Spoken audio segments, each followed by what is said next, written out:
How's it going, guys? The topic for today's video is United States versus Canada. So I was born in Canada. I lived in Canada for the first 25 years of my life.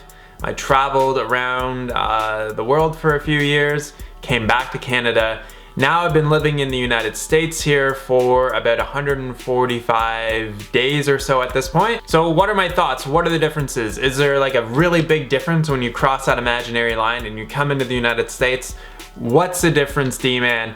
Tell us. So like growing up in Canada, we get this type of perception and we get these ideas about, you know, what Americans are like. They're very greedy, they're big and obese, and they just love football and war. That's what Americans are about. You know, just since I've been living down here, I wouldn't say that I've noticed like a profound difference in how, you know, people are, including like the size of people. Like you think when you come to America, you're gonna see that everyone's just gonna be overweight. But if you go to Canada, there's a lot of overweight people there as well. So for me, I didn't really notice any difference in terms of the size of people. Do people seem like really like greedy here in America? It's all about the money.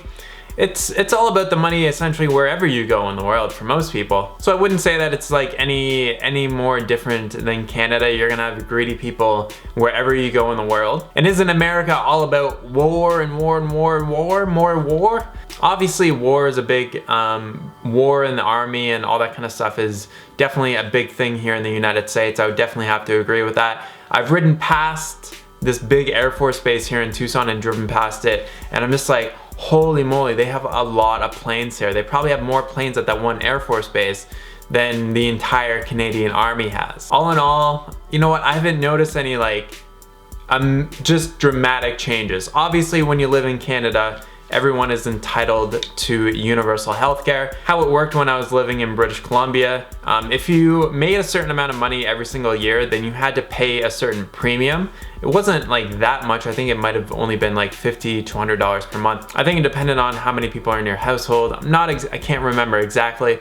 But if you didn't make enough money, you didn't have to pay that healthcare premium, which it seems to be kind of the opposite here in the United States. If you can't afford healthcare, then you're fined $150 every single month on your taxes, which seems a little kind of like crazy to me, because if you can't afford healthcare, then why are you charging somebody $150 per month in order to live without healthcare? I'm not exactly sure about, you know, what's going on with that. But one of the main cultural differences is that Canada does try to provide healthcare for everybody, whereas it's privately run in the United States. And I would say that's probably one of the major differences going from Canada to the United States. And for me, since I don't have health insurance right now, but it's something that we're gonna look into, just because if it only costs us, you know, I don't even know how much it would cost, but if it doesn't cost us that much, then it's nice to have for like emergencies. Like I know that I have to be more kind of like careful with stuff, right? So I'm not gonna go out and buy like a mountain bike and start shredding up all the trails, because it's very easy on a mountain bike to like fall over, break an arm, break a leg, whatever, break a collarbone. So like for certain activities, I'm a little bit more kind of like wary and a little bit more cautious. When I'm riding my bike on the road, I'm not doing really dangerous, stupid stuff.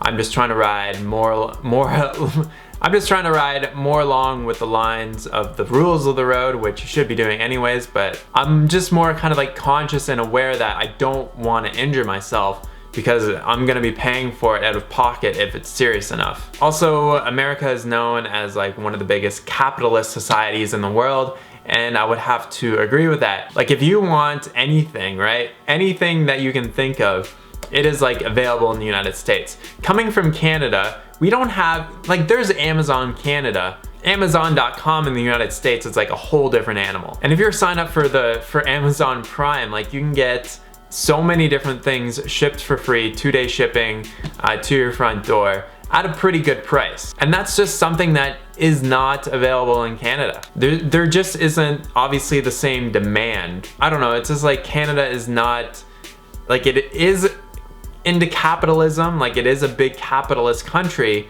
but not as much as the United States. So those are the main differences that I've noticed from living in Canada my entire life as a Canuck, and then moving down here to the United States for close to almost 5 months now. Would I say that like one is better than the other?